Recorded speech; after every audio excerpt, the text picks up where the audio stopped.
പെട്ടമകളെ സ്വത്ത് അച്ഛന്റെ പൊന്നു കൊണ്ടടി പൊന്നു.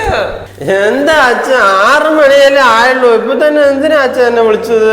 എന്താണ്ടി മകള് കിടന്നടിച്ച് വരുന്ന ഒരു നേരമാണ്. പെട്ടമക്കള് പെൽച്ചക്കണിച്ച് സൂര്യനെ അണിപ്പിച്ച് വിടണം. നിന്നെ എന്തിനു പറഞ്ഞു? നിന്റെ തളനെ പറഞ്ഞാ മതിയല്ലോ. എവിടെടി അവള്? നോക്ക്, ഒരു ഉമ്മറ കിടക്കണ കോലാണത്, ഒരു പെട്ടക്കുട്ടിയുള്ള വീടാണ് പറയോ. എടി മല്ലികേ ഇങ്ങോട്ട് വാടി. എന്താ അച്ഛൻ രാവിലെ തന്നെ ഇങ്ങനെ തൊള്ളിയിരുന്നത്? തൊള്ളയിടാണ്ട് പിന്നെ നാട്ടിൽ വേണ്ട എന്ത് പറയും? ഒരു പെട്ടക്കുട്ടി രാവിലെ എണിച്ച ആദ്യം ചെയ്യേണ്ട കാര്യം എന്താണ്? മുറ്റമടിക്കണമെന്ന്.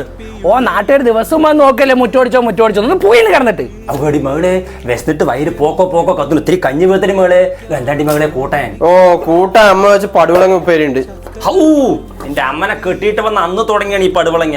നിക്ക് വലുതും വെച്ചിണ്ടാക്കാൻ അറിയൂടി പെണ്ണെ.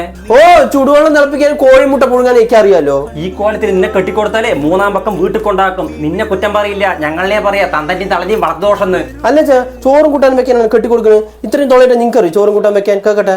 പറഞ്ഞോ തർക്കുത്തരം പറഞ്ഞോ. എങ്ങനെ ഈ വീട്ടിൽ മഹാലക്ഷ്മി കയറി വരുന്നേ? PSCയിൽ 6000 ഒഴിവ്. എടി മല്ലികേ എന്താന്ന് വെച്ചാ മുറ്റം അടിച്ചു, വളം വാരി ഇട്ടു, ഇനി എന്താ വേണ്ടത് നിങ്ങക്ക്? PSC വിളിച്ചിട്ടുണ്ട്. ഇന്ന് തന്നെ അപേക്ഷിച്ചോ, പഠിച്ച് ജോലി വാങ്ങിച്ചോ. പണിയില്ലെങ്കിൽ നാട്ടിൽ നായി വിലയാണ്. അല്ല അച്ഛാ, ഞാൻ അറിയാണ്ട് ചോദിക്കണേ, ഈ സർക്കാർ ജോലി ഇല്ലാത്തവർക്ക് നാട്ടിൽ വിലയില്ലയോ? അല്ല, ഇത്രയും തൊള്ളിയില്ല നിങ്ങൾക്ക് സർക്കാർ ജോലി ഉണ്ടാ? കേപ്പത്തട്ട് പറഞ്ഞോ